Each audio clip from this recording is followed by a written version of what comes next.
In this video, I'll show you how to become a Salesforce CRM Administrator in 2026.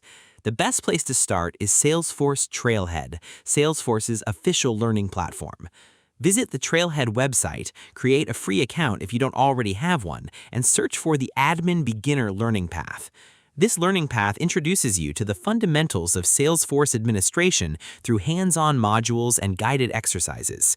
As you progress, you'll cover important topics such as data modeling, data management, Lightning experience customization, user engagement, and reports and dashboards for Lightning experience.